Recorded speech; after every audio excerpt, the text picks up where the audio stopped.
First of all, Mohammed, I want to ask you, does it mean for you to be Sahrawi? This is, yeah, yeah, to be Sahrawi, I think that for me, it's very difficult questions, but so actually, because I'm a victim of human rights violations committed by Moroccan state, because I was born in 1975 in December. 2 months later, the Moroccan occupying forces, they kidnapped my father alongside with the whole family. So uncles, nieces, nephews, etc. And they have been sent to a horrible secret jail in Morocco, where my father has been tortured and killed. I grew up on these circumstances, and I really experienced a lot of, segregations, harassment, discrimination, marginalizations, repression since I born and until this moment, of course. And until this moment I'm speaking with you, I'm living under a constant surveillance, and they always, pay the price to be a Sahrawi, but specifically to be activist, because we consider to be in the front line. To be a Sahrawi means that you will be always a resistant. You will be always someone who should be in the front line against the Moroccan occupiers. To be a Sahrawi is someone who should be always speak up in front of the foreigners to clarify the West hypocrisy. To be a Sahrawi means to be able to bring the Sahrawi voiceless to the international community. To be a Sahrawi, you have to have the courage to say in front of the Spaniards specifically that Spain was the historical and the ethical responsible of the sufferance of the Sahrawi people. Because Spain, that the administering power, handed something that not belonged to it to the neighboring countries. It's a treason against the Sahrawi will.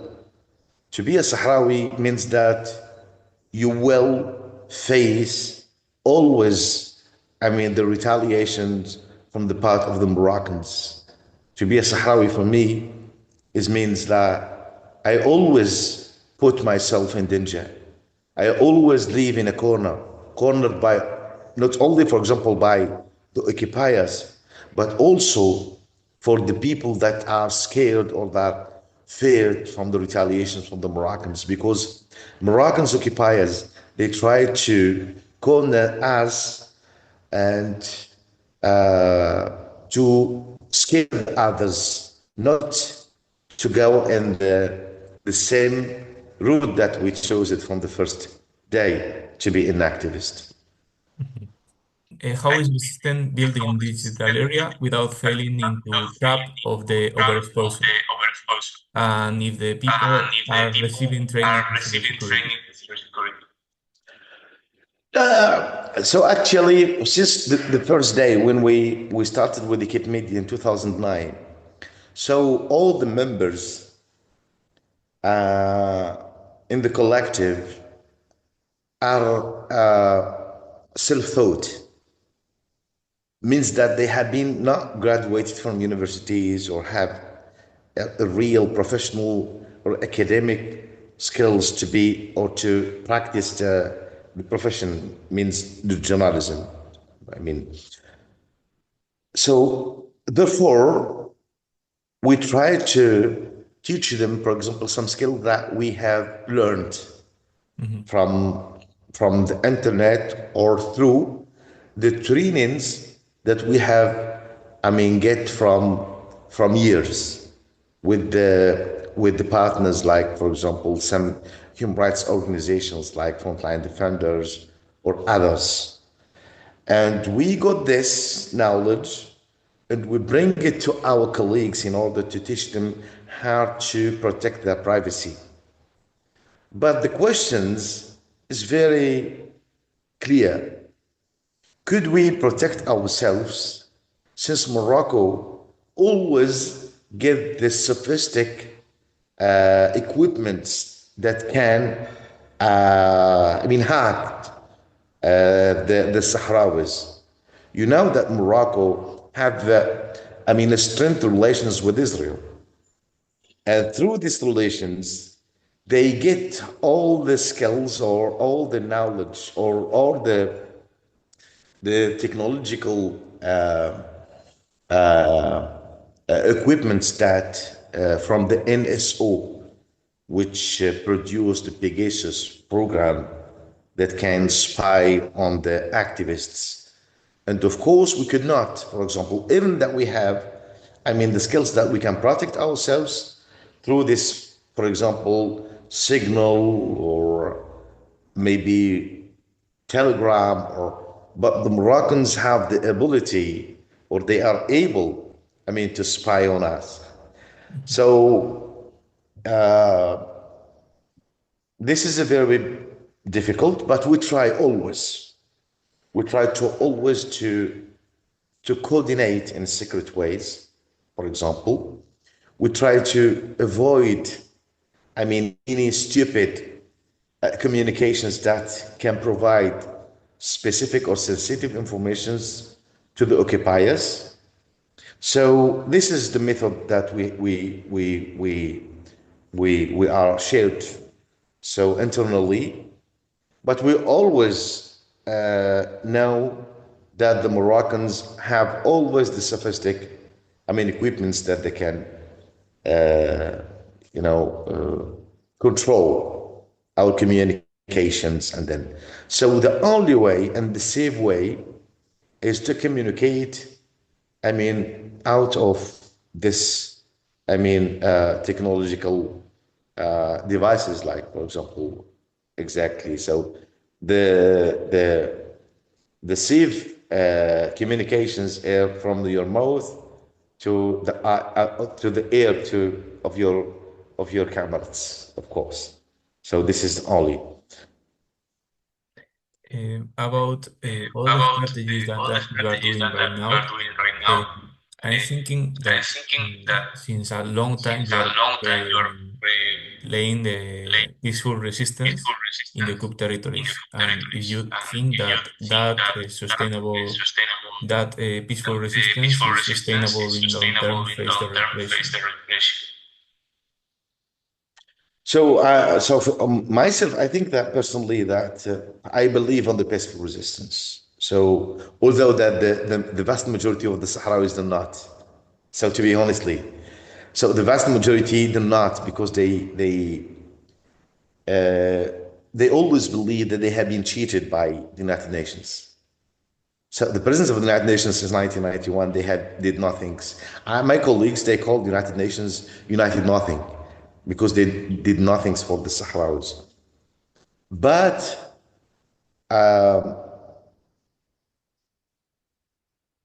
I always believe that there is a way in the civil resistance.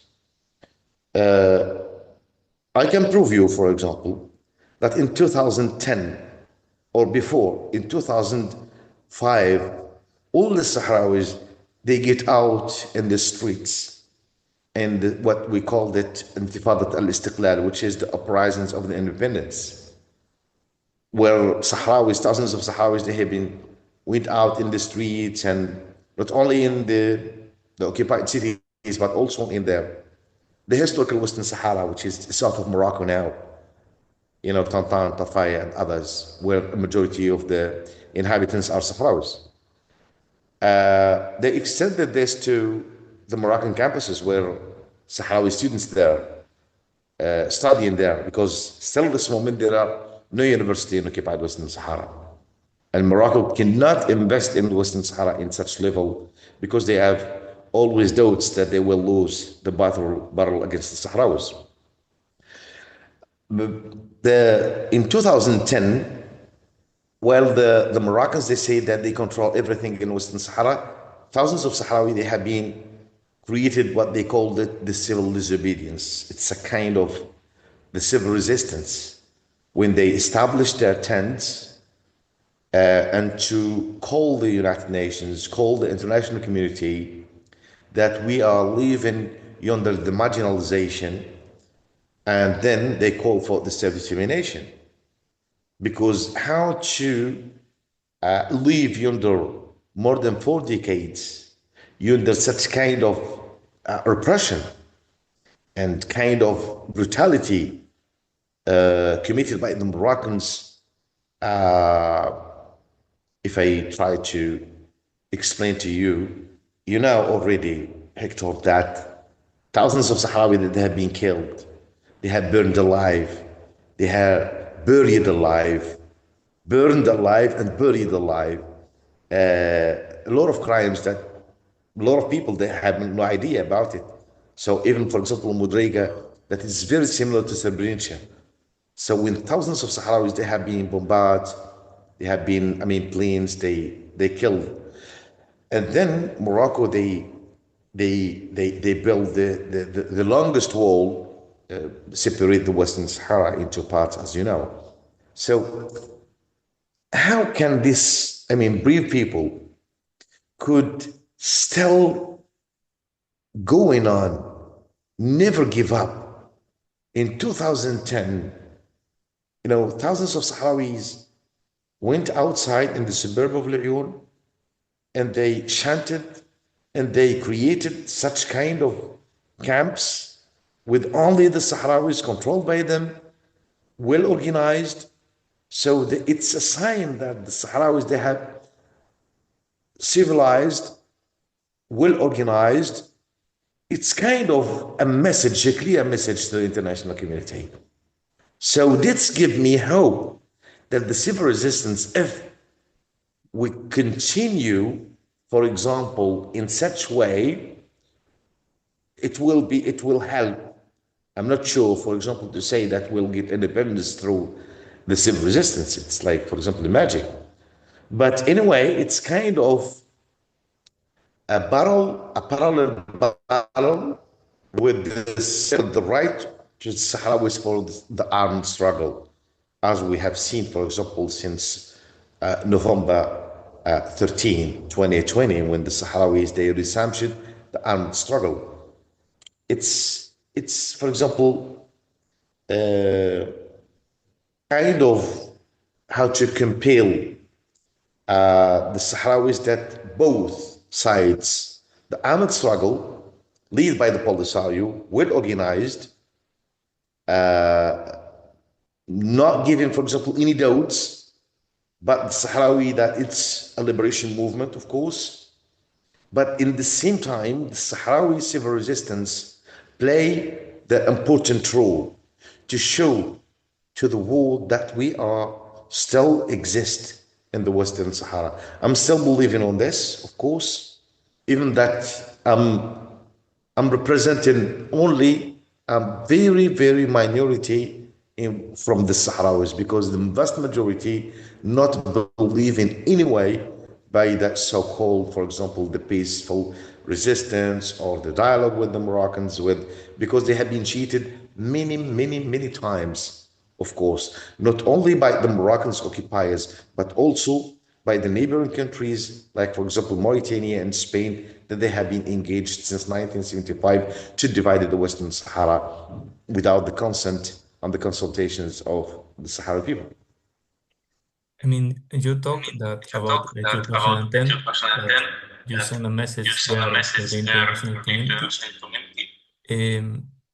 Do you believe that this message is being heard? And also related to the thing of the civil disobedience and the peaceful resistance, do you think that there exists a tipping point where that is not possible?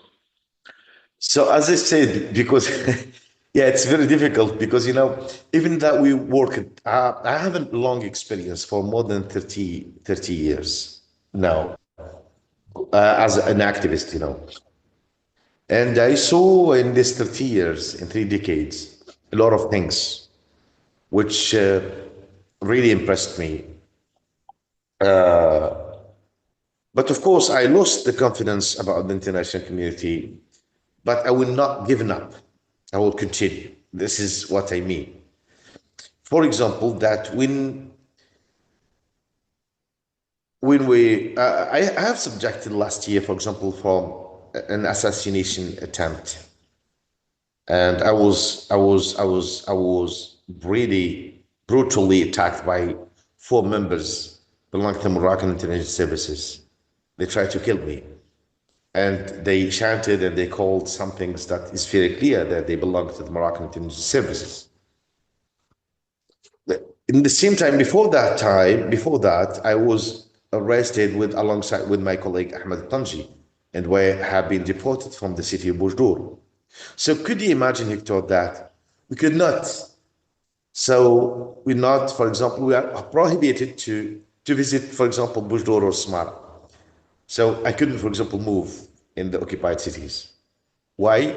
Because the Moroccans, they are always afraid and has thought that we will contact or will incite people, for example, for the civil resistance, because they know already that all the Sahrawis, it's like, for example, that there is a tension, and they're always thinking that, like, for example, there is some things that can ignite in the demonstrations against the Moroccans. All the Sahrawi are upset by the occupation. All the Sahrawi are upset by the dealing of Morocco with the Sahrawis. And they are always expecting that there are someone who can ignite this. But specifically those activists or those prominent activists, they are prohibited from the visiting. For example, I'm prohibited alongside with others from visiting Bujdur, Smara, or Dakhla. So no way to visit them. Ahmed Naji is in Bujdur. And he called me and he told me that he was under a constant surveillance by the Moroccan agents. And they threatened him to deport him. So probably they will deport him, of course. So he arrived only yesterday to attend a wedding ceremony. But he will be deported. So it's the same. Even that a lot of, for example, United Nations mechanisms, rapporteurs, working group, statements delivered by many international human rights organizations, like, for example, the so-called Observatory that denounces the Moroccan practices in the occupied Western Sahara. But still, Morocco is deaf on that, not reacting. There are some Western countries that always encourage the Moroccan occupying authorities to do more and more. So the main or the core of the things is how to protect the systematic plundering of natural resources in the Western Sahara. How to satisfy those colonial countries but that means that we should also solid or strengthening the Sahrawi civil society in the occupied Western Sahara. Mm-hmm. How to build, the bridge between the associations and between the Sahrawi citizens in front of these new methods by the Morocco. Because now I think Morocco is playing for two important things to strengthen their presence in the Western Sahara. The first is sending troops of the Moroccan settlers, building settlements in the Western Sahara, changing the demographic situations in the occupied territories to be in favor of Moroccans. The second thing is how to use the benefits of natural resources to strengthen their occupation. So this is what we call the fuel of the occupation. If we stopped these two things, I think that we will go forward to achieve our goal. I mean, to bring or to push the Moroccan to put more pressure on Morocco in order to resolve the issue. Otherwise, I think that we will wait for many years about that.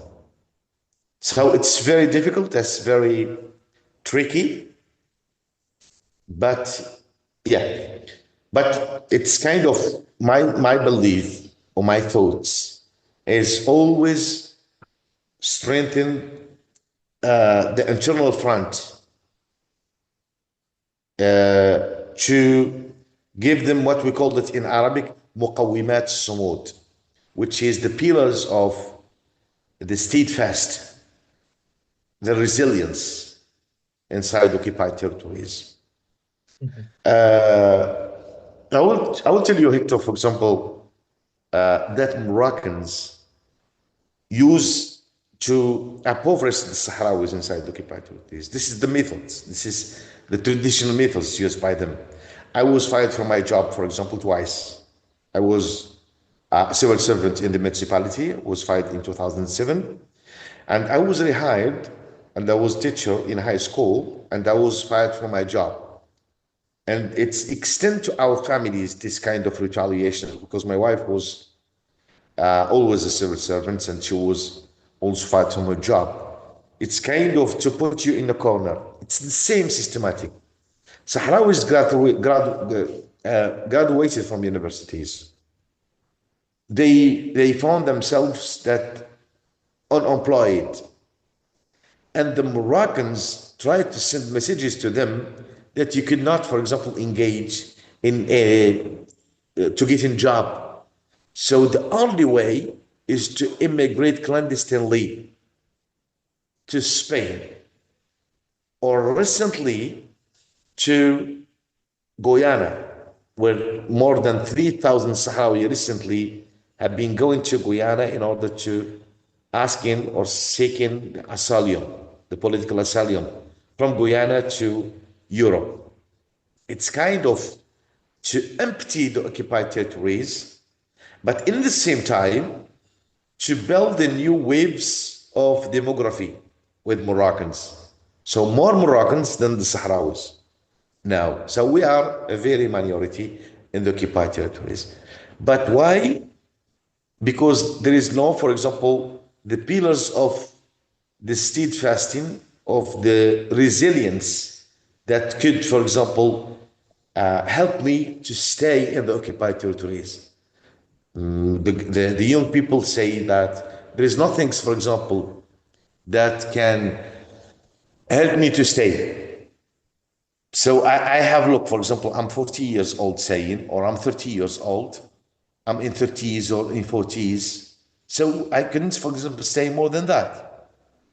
I should seek, for example, I mean, the subsistence of my living. I have to marry, I have to do. This is our fault as a Sahrawi since 1991.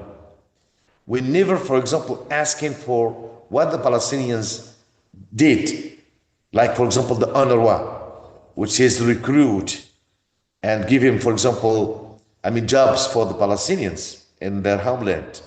In occupied Western Sahara, United Nations mission in Western Sahara only keeping the ceasefire, doing nothing for the Sahrawis. How we can keep going in the occupied territories? So this is how the Sahrawis, they criticize the rule, but I'm the kind of encouraging, for example, the Sahrawi decision makers to find, for example, the way how to give or still supporting, for example, the Sahrawis from occupied territories in order to always be steadfast and resilient in front of the occupation. Analyze the situation of immigration in the occupied territories, among especially the young people in the occupied territories. What factors you consider more important to live there? because you mentioned that the United Nations maybe do something in that direction to give more opportunities for the Sahrawis to stay in the two territories. But I mean, for me, it's something that is difficult for me to understand the relation with the United Nations. I mean, because during all these years, I don't see acts of United Nations in the Western Sahara to make us believe in United Nations. So it's Absolutely. strange. No, I mean that you misunderstand. I think that there is a misunderstanding because I say that Okay. United Nations did nothing for the Sahrawis. Mhm. So in contrary, I think United Nations since 1991 did nothing. Only they keeping the ceasefire. So in contrary, they recruit more Moroccans in the MINURSO. Mhm. When you came to occupied Lyon, Smara, Dakhla, the presidents of United Nations, all the staff are mostly are Moroccans. So are not only Moroccans but are agents in the service because they, so the United Nations was part of the Moroccan Mhm. civilians, and this is, for example, a lot of testimonies by high rank officials of United Nations. They declare it clearly, Frank Rodi and others. But I say that United Nations did nothing for the resilience of the Sahrawi.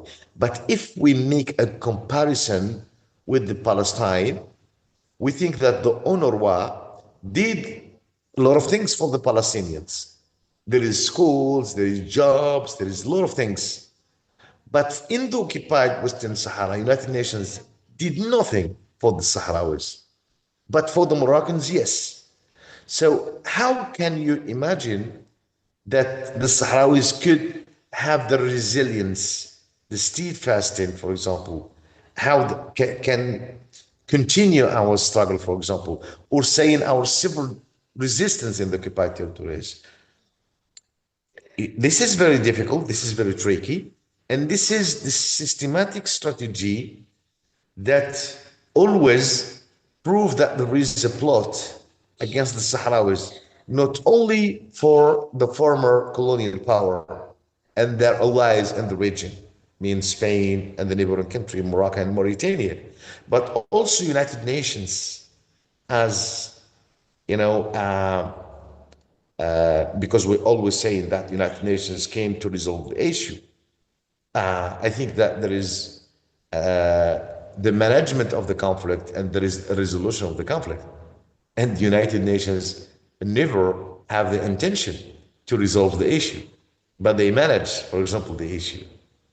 It's they say, for example, I have a friends of mine who told me in 90s, he told me that the referendum postponed to a date that will be postponed. Do you get it? Yes, let's say that. Yes. That would be, because we always say that United Nations have, postponed the United Nations mission until 31st October.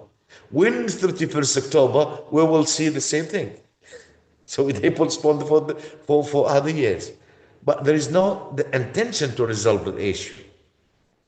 Due the complicity of the former colonial power. So always Spain do not have, the intention to resolve the issue. Why? Because they always have, they are afraid for a failed state in Morocco. Spain, that this is, the decision makers in Spain, they say that clearly, that always we not, for example, want a failed state in Morocco. But it's kind of, the plot that always play, for example, for the farmers, the French, I called it the Franco-Espanol alliance, because they always saying that we can, for example, give arms, we can give, for example, support to the refugee camps in order to stay there. But if they have, for example, the intention to resolve the conflict of Western Sahara, according to the international law, their commitment, their if the Spain believe that there is a Sahrawi, the only Arab people speak Spanish, shared with them the culture, shared with them a lot of things. This is just for example, nostalgia from some Sahrawis, you know. But there is no intention for resolving the issue, uh, in my view. Okay. Good. I was asking you about the current situation of immigration among the Sahrawi population, especially among the young people in the Cup territories. And you tell me a little bit about the people that they are going to different countries, and especially Guyana. And I want to ask you especially how we can try to change that situation, and also how the people that are going outside, for example, in Guyana, are contributing to the Sahrawi cause in these moments. So it's as I told you, it's tricky because it's a systematic policy. Morocco plays this since more than 2 decades, since the beginning of Intifada. They try to empty the occupied territories by the systematic repressions against the Sahrawis. I mean, the arbitrary arrest, the forced um, displacement of the Sahrawis, but the more efficient things that Moroccans are doing is how to impoverish I mean, to impoverish the Sahrawis, to make Sahrawis more poor, uh, preventing them from getting jobs and going, for example, the economic sectors, you know, or to benefit from the resources. So to corner them, and the results are recently, for example, the last 3 years or 4 years, there's a lot of Sahrawis, young people, they left the territories, even by boats to Canary Islands, Spain, or, for example, recently they uh, discovered the way to go into Europe or to the USA by the new route for the new immigration. And in Guyana, as I told you, there is a clear implication by the French government. They try to facilitate, for example, or to spread this information that everyone who can, for example, want or to seek asylum in Europe, they came from this window. And how to stop this? Yeah, as I told you, that we have uh, countered this systematic policy by Morocco. How to supporting the Sahrawis from the occupied territories, how to strengthen their struggle. And since the beginning of Polisario in 1973, they always speaking about the pillars of the resistance. One of the pillars of the resistance is how to strengthen uh, the freedom fighters or the activists in occupied Western Sahara.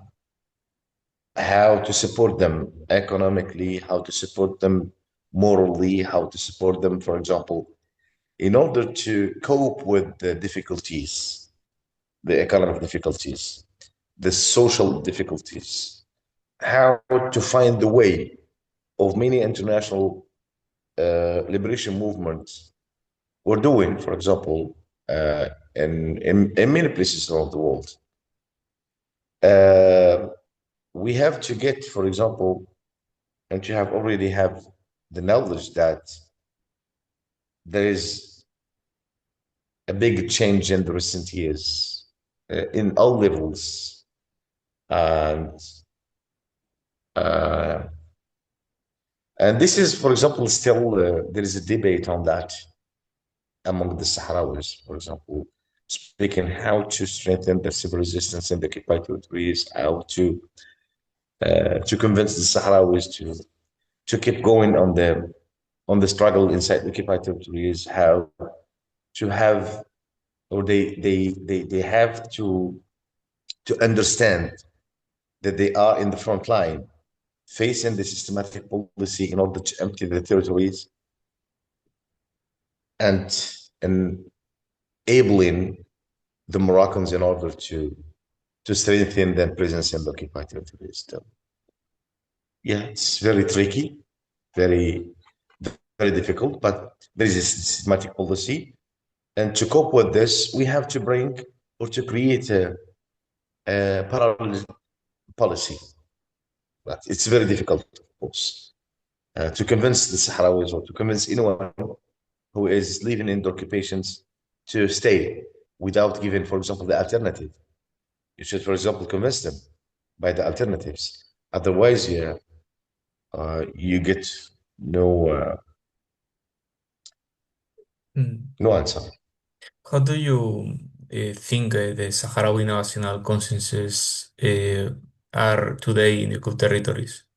And how do you evaluate the Polisario Front role in this today? I think yes, Sahrawis are all are believing of the independence. Even the traitors, even the people who are trying, for example, to working with the Moroccans because they when we meet them, they said we are Sahrawis, but we have no, for example, the same courage that you have. But we always join the fire. So you are in the front line, but we couldn't, for example, give you anything. If we came for the democratic choice, we will vote for this, the independence of Western Sahara with the Polisario. So it's very clear for them. But we couldn't, for example, I mean, have the same uh, courage or bravery that you have. And if you go back, for example, for 2010 Gdimizik or 2013, the big march in La'yun, in Occupy La'yun, you will see, for example, how thousands of Sahrawis they went out and waving the flag of the Sadr, Sahrawi Democratic Republic, chanting the same slogans for the independence of Western Sahara. And, so all the Sahrawis are in the same side. In 2019, when we were seeing, for example, the match, the football match between Algeria and Morocco, for example, we saw thousands of Sahrawis getting out in the streets and celebrating by Algeria. Not, for example, just for Algeria, but try to, I mean, seize the opportunity to express uh, their opposition on the Moroccan presence in the Western Sahara and say always clear that لا بديل عن تقرير المصير, which is no alternative than the self-determination. It's the same. So there is a consensus of the Polisario, of course. There is some Sahrawi, the benefiters, the traitors that they benefit from the Moroccan occupations. So that will be always so in many places around the world. So in Mm. Algeria, in France during the occupations of the German, for example, a lot of French they acted positively with the presence of the Germans. So it's clear. So under the Spanish colonial power, also there are some Sahrawis that are very relying on Spain. They say they are part of Spain. It's very clear.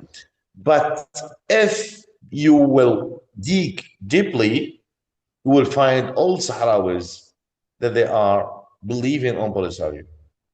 But they will express this on, I mean, a transparent referendum. So yes, so there is a consensus with the Sahrawis. And even, for example, the traitors, they believe that Moroccans can ignore them. So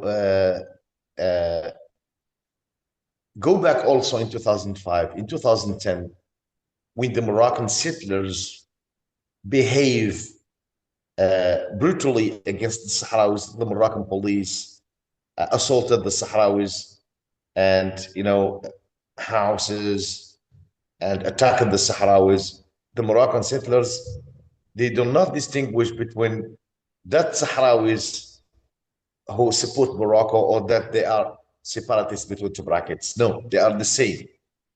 You are wearing Dara'a, you are wearing Malhfa, you are enemy, are the same. So this is very clear, even for the Moroccan, for the Sahrawi traitors. They are always anticipating that the Morocco is not, the country that they can protect, for example, the traitors. No. Morocco is going in the processes of changing the demographic situations. They bring the Moroccans and try to shape the world and saying this is the new Sahrawis, the Moroccan settlers with the Dara and with the Milk, not the Sahrawis, because never believe on the Sahrawis themselves. Um, we often talk about the situation in the Cook territories. I think in the last years we didn't see mm, big, super big, like 2010 events. What are the reasons or why resistance in Cook territories sometimes is being seen from outside as currently sleeping or a little bit? Yes, I read a Nigerian famous and prominent Nigerian author whose name is Katib Yassin, who said, اجعلوا الشعب بين ثورة وثورة يعيش. Lead the people between the revolution and the revolution, rest a time. لهم أحاسيس, they have sense. They should marry it. They should. It's very clear. For example, from an author who experienced the resistance, the Algerian resistance, and he said it clearly that for the Sahrawis also they are human beings. So I spent years, for example, for the civil resistance, and I was able, for example, to spend 3 decades. Some people could not. Some people are less. Some people are more than me. So we have take it in considerations, these things. And I don't say that the Intifada or the resistance have been slipped. Even it slipped sometimes, but it comes again more, dynamics and more, active than before. It's the same thing, 2005, 2010, 2013, 2019. And the Moroccans themselves, they expecting that the Sahrawis will, you know, uh, develop or uh, uh, improve the rhythm of the resistance. But we always thinking also that the Moroccans have a systematic policy, Hector. Parallel with this, always Moroccans, they always afraid, always, even they bring the settlers, even they bring the armies, even they bring every services in Western Sahara. There is more than 15 intelligence services in occupied Western Sahara. So the agents are always in cafes, in every street. They control everything because they are knowing that the Sahrawis have, a specific kind of resistance. And of course, if the Intifada slipped a while, but it will come more dynamics another time. So it depends of the new strategies. It depends of a lot of complexity of the events that is taking place. Some Sahrawis, they say that we could, for example, going on the same rhythm. But there is no, for example, when is hearing this. The international community is trying to ignore this resistance. Why, for example, they are seeing the music and they're seeing the brutality of the Moroccan occupied territories, authorities, and they try to grant the impunity of the perpetrators. I couldn't, for example, always be a victim always. I have friends of mine that they are behind bars, so they have been uh, sentenced to life, perpetua. There is a lot of others 20 years. Their crimes is carrying cameras. It's kind of, I mean, terrifying the others, not to bring to the cycle of the resistance, because you will pay a heavy price on that. A lot of Sahrawis, the young people, don't care, but they think that if I will go to the prisons in 20 years or 30 years, I have to bring out to go there with some things that I believe that it deserve. Not, for example, to arrest me in 20 years just because carrying camera or saying just few words, in an interview. I have to pay this on some things that deserve to, not, for example. So this is the situations in the ground. But I always believe that we should open discussions between the Sahrawi activists and the occupied territories to share their experiences and to improve the level of the resistance given the Moroccan, or knowing the systematic policy of the Moroccan occupiers, how they are working from inside the occupied territories. You know, Otherwise, I cannot, for example, speak about the strategy of Polisario. Maybe I don't know. It depends to them. But we always call, for example, for an extraordinary Congress for Polisario in order to deal with the new developments in that, and how to improve the fields, the important fields. For example, I mean, the occupied territories, the media, communication, for example, the diplomacy, and of course, because it's a priority for us. In relation with this, what do you think about the current? I perceive an atmosphere of pessimism among the young people regarding what it seems to be the Franco-American imposition. It isn't necessary to open the debate that the popular base can express their opinion, the roadmap to follow. Um, Yes, exactly. I told you before that there is a pessimism. Not only not only they are very uh, pessimist on that, but always that there is a state of upset, and this is can lead to another things maybe. So this is not, for example, my speech, but the speech of the declarations given by many United Nations special envoy that I have the opportunity to meet with them, Christopher Rose, Hoscola, and recently the 70 Mistura. They say always that they are 4 decades not resolved. The issue is very difficult and it's very dangerous. So we came in the eve of a new conflict, for example. Maybe the occupiers not knowing, for example, the consequences of any. So even Polisario, for example, that is controlling, for example, the armed struggle. But maybe the new generations, you say that they are very pessimistic or they are very upset.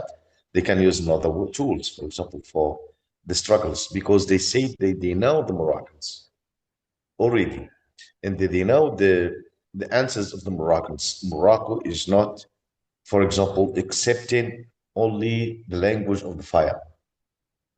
So they say it clearly. And so this is not, for example, you are right, and you really know the situations in the ground, because you are speaking, for example, about the state of upset not only in the refugee camps for those new generations that they are born and growing up in the refugee camps, but for the people in occupied territories. And this is very, I mean, worse than even in the refugee camps, because the people in the occupied territories, they experience it you know, uh, all came because they were in the front line with the Moroccan occupiers, and they suffered a lot, and they lived and experienced the discriminations, the the all kind of repressions that you can imagine, for example. And those people, maybe they will use a lot of things that I could not speak on it. In 2019, when the Sahrawis young people went out on the streets, I saw myself how new generations that among them people they have been students of my class. I taught them the history and civilization in high school. And I saw mostly others that they have been, dropped from school, but they how they face the Moroccan army in the streets peacefully. So only with stones. And they defeated the Moroccans and they control all the streets in Beirut with the stones, only with the stones. Probably these new generations will have or will, for example, seek another ways for the resistance. I don't know, probably, because the situations is very difficult. According to United Nations Special Envoy, they say it, for example, in psychological, for example, analysis, maybe for people living under this kind of repression, because Morocco is always presented with kind of the democratic the monarchy, with the open-minded monarchy, the monarchy that can deliver, for example, the greenwashing, everything that the European is in need now. We saw the hypocrisy of the decision makers in Western countries in whole. And you could imagine that now human rights, democracy, and it's just slogans, not more than that. We saw the European and the West hypocrisy, how they deal with this, how they ignored, for example, the Yemen and Somalia and others, while they welcoming, for example, the Ukrainian. And we saw, for example, how this is double standards, how the Spaniards they ignoring the right of the Sahrawis, even, for example, for their rights for documentation, and then while, for example, they try to strengthen the Moroccan presence in the Western Sahara. It's clear. But you're right. We're always thinking that this is the vast majority of the Sahrawis. They are all upset about the situations. Believe me, Hector, when I speak in the social media, specifically in TikTok, I face a lot of people who criticizing me, for example, and they thought that I'm one of the prominent responsible in Polisario. I'm just an activist in the quiet activist. I Mhm. have I have no responsibility. I'm not, for example, one of the leaders of the Polisario. But I try to clarify to them and to give them, for example, analysis that Morocco is in a weak situation. But then they say, yes, you are right. And you have the ability, for example, to learn more and to give us, for example, a lot of information according to your analysis. But indeed, we couldn't see anything in the ground. Mhm. Nothing. You expect a lot of things in the few next years, for example, that Morocco will be defeated, but in the ground, we are seeing nothing. Only Morocco is controlling. Sahrawis are living in the same situations. Nothing's. Yes, we got, for example, some victories, some judicial from the court for European countries, but this is just a decisions, not interpreted in ground. We have to see some things, materials that is in the ground.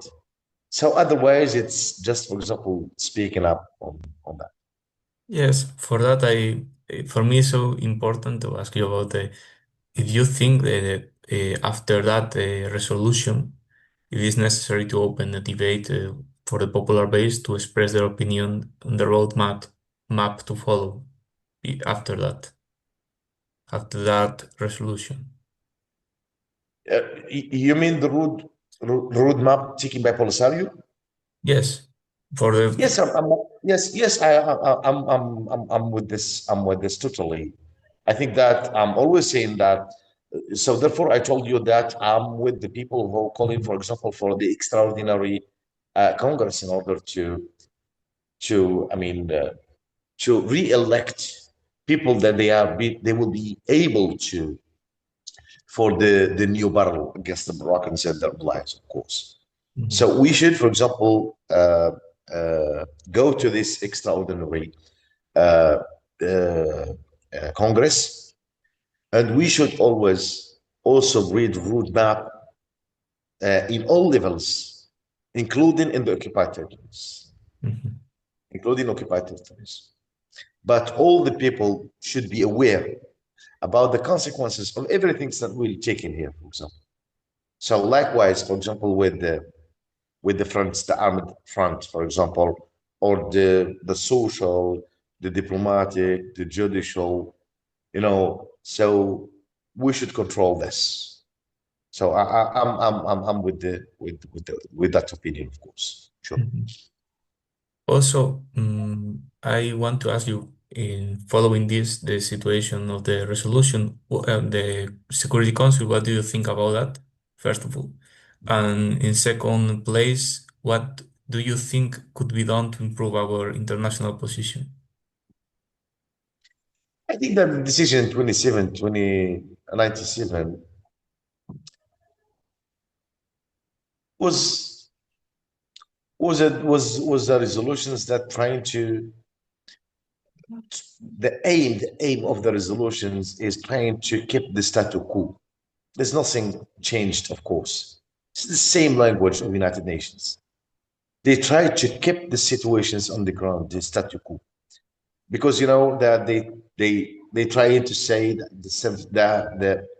the autonomy proposal should be the basis of the solutions, mature solutions that they can lead, for example, the self-determinations. There's some terms in order to satisfy the Polisario, but satisfy the Morocco in the same time.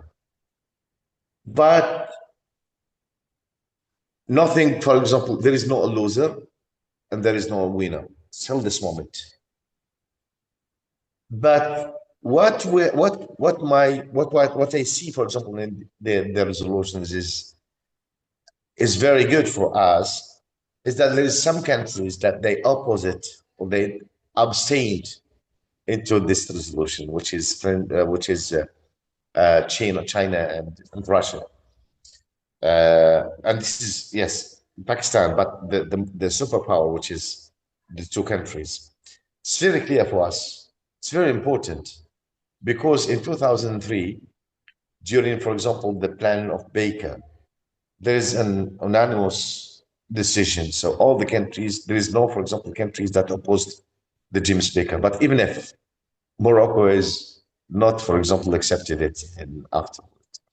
So it's same things. No, there is a split into United Nations, and there is countries that they are, there is expressed their abstentions on the resolution. But still speaking about reconciliation between Algeria and Morocco and the initiative of United States of America,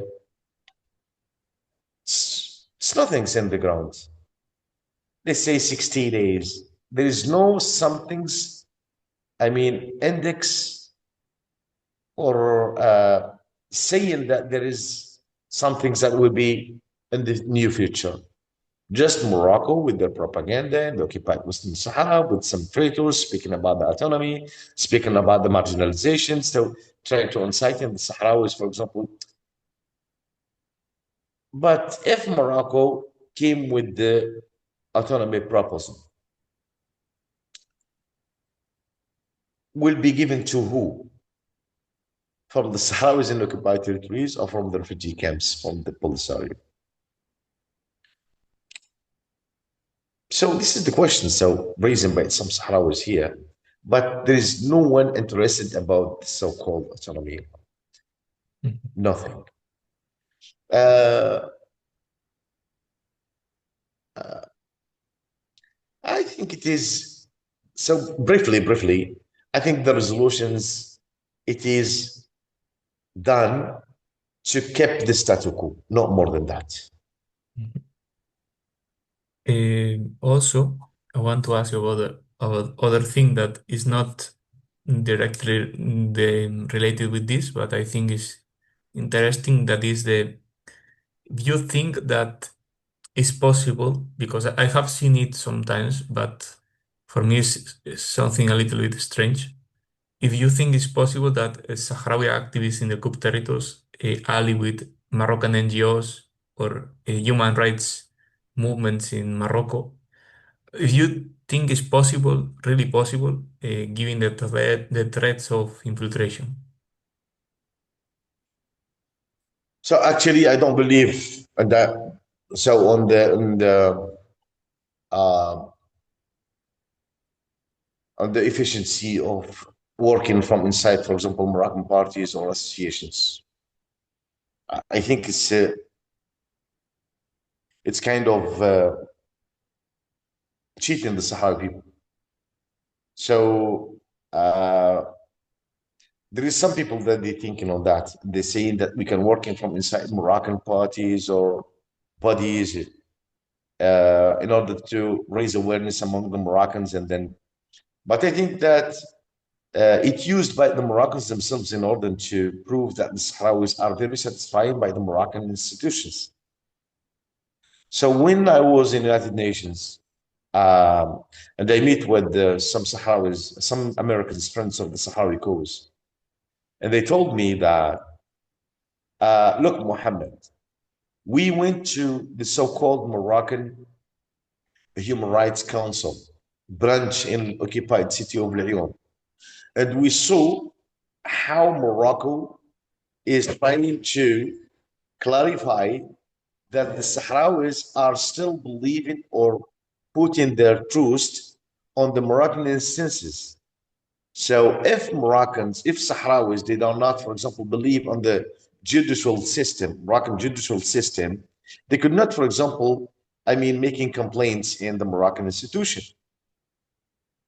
Be trying, so in the contrary, saying that we could not, for example, I myself, when I was attacked or assaulted by the Moroccans, I never go to the Moroccans in order to put or to submit a complaint, because the Moroccans are the same. There is, the Moroccan judge, the Moroccan police, the Moroccan king are the same. Say they could not, for example, opposite themselves. Uh, he could not, for example, will be, for example, the judge and the traitors. You could not commit, for example, a crime against me and you will judge in order to judge, for example, me with your servants. No, absolutely. So it's the same with the Moroccan so institutions, because the Western Sahara conflict and struggle considered by the Moroccan regime as a holy struggle. So it's kind of religion, they making it, and they say that the Sahrawis, they always called us that we are murtaddin, we are kuffar, we are, like unbelievers. And they say that we are atheists.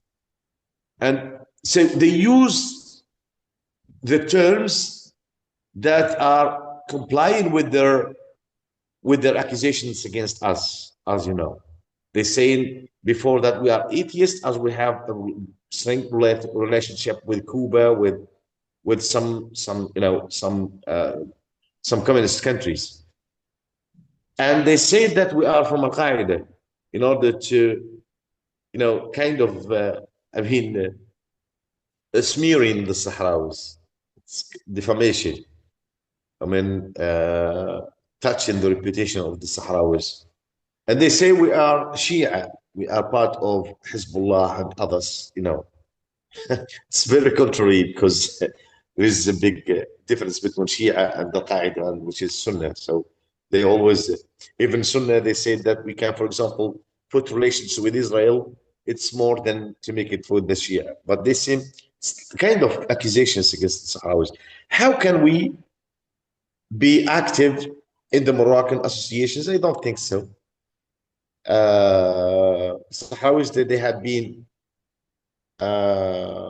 struggling from inside Polisario, and they have the courage, to say the only representative is Polisario. We could not, struggle or play in outside of this Mhm. because all the parties, all the associations is controlled by the Moroccans intelligence services. Mhm. And for finish, that is one question that I introduced you a little bit um, before. What are your thoughts about the evolution of activism from? It's clear that the activism of a national project of the national cause it is still there, but has evolved a little bit in the human rights advocacy. Do you think that this shift has sometimes confused the means with the end? Human rights and politics. Yes, I mean, you are when you are focused on denounce the human rights violations, you displace the national cause and more and denounce the human rights. So, if you think that sometimes it confuses the mean with the end. I mean, the means is you are denouncing the human rights, but you are not focusing on the other side. Yeah. Okay, so it depends because since the 80s, this is very good question, Hector. Because in 80s, you know that the Polisario, why if we created Polisario and we called it the Frente Popular para la Liberación de Saga Hamra y Río. So obviously it's to free the two part of Western Sahara, Saga Hamra and Rio Doro. So to free them, not for example for self-determinations of the referendum. And we have declared the Sadr, the Sahrawi Democratic Republic, in February 27. So we decided our fate. And we said we are a democratic republic. So why we accepted the referendum? We accepted the referendum because the Western countries, the Moroccan allies, they say that human rights and democracy and the propaganda and the blah blah. At the same time, Polisario said it, okay, if you saying that democracy and you know, uh, the rights of the Sahrawis, for example, for self-determination, we accept, for example, this. But it should be free and fair, not as Hassan Sigand said, confirmatory referendum, which is to confirm the Moroccanity of Western Sahara. It's not, for example. So I think yes, we people raised or engaged in human rights issue in order to clarify the brutality of the Moroccans, but it should be not in contrast with our aim for self-determination and independence, because self-determination, in my point of view, it leads to independence. Yes, not for example, it's kind of a referendum or kind of because it's kind of uh, exactly. I'm the person who is believing on the right of resistance, on the right of the independence of Western Sahara. But when we are speaking about the human rights, we want only to clarify the current situations and the Sahrawi experiences in occupied territories, Okay. not more than that. So it's, for example, kind of saying the hypocrisy of the Western, not we, because the Western countries who say in the democracy and human rights, they try to uh, put a blind eye on the situations on the ground. Why United Nations mission, for example, not extend the human rights violations? Because they know if Morocco accepts in extension. Okay. The question that I have is about what are your thoughts in the evolution of the Sahrawi activism from the national project and the national, the Sahrawi nation and the self-determination that is mainly the first one, to human rights advocacy. And if you think that shift has sometimes confused like the means, that also the Uh, human rights activism is some way to fight, that means with the end, that the end is the independence and the self-determination. Actually, I think that the struggle of the Sahrawis so shifted a lot of times since 1973, the declaration of the proclamations of the Polisario, and then it's used the military means, as you know, since 1975 against the Moroccans, the neighboring countries, Morocco from the north and the Mauritania from the south.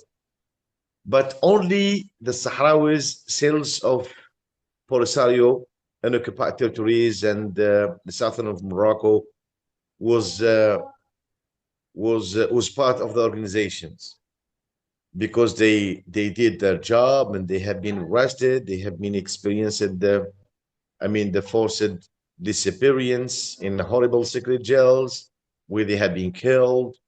The Sahrawis that they have been, displaced. They have buried alive. They have been a victim of the Moroccan atrocities. But since 1991, also we thought that there was a ceasefire and there was a presence and deployment of United Nations missions and the occupied Western Sahara, and we have seen the so-called human rights felt or struggle, where people they use the human rights in order to hide against the Moroccan systematic repressive policies. So Sahrawi human rights activists could, afraid from the consequences, and he said, "I'm only human rights defender, and I would like, for example, to stop the Moroccan atrocities against the Sahrawis." You know, it's kind of to be flexible in that time and how we to use, human rights as a field of battle against the occupiers. It was strengthened 1999, 2005, 2010, 2013, 2019, but it's the field where a lot of Sahrawis that they have been gathered and can, for example, turn their uh, claims into political. Likewise, for example, what happened in Bdei when Sahrawis they went out on the streets. So alongside those they show their convictions to Polisario, and those they are afraid and they say that we are should, for example, prioritize uh, social and economic issues. But it always depends on the rights of determination. If you speak about the marginalization or the economic or the civic rights, so it's related to the right to non-human rights of self-determination. So therefore, I think that it's kind of the field that we struggle against the Moroccan occupiers. It's the same thing with the legal struggle or battle, like what we are, for example, launching now against the Moroccan occupying authorities. So the Morocco should face many battle, not only, for example, the human rights in the occupied territories, legal in the international level, diplomatic, for example, in such level, and mediatic, like for example, and so on. And I think that we are struggling not only, for example, for the human rights issue, but also to show the the the field or the battle of the natural resources, how to stop the Moroccan systematic plundering of natural resources. A lot of activists say that if we stop, for example, the systematic plundering, we can push Morocco to obey the international community claims or revendications. You know, because why Morocco occupied Western Sahara? is one among the reasons is for natural resources. If we stop, for example, the systematic plundering of natural resources, we can push him, for example, toward the resolution of the conflict. Thank you so much, Mohammed. Thank you, Hector.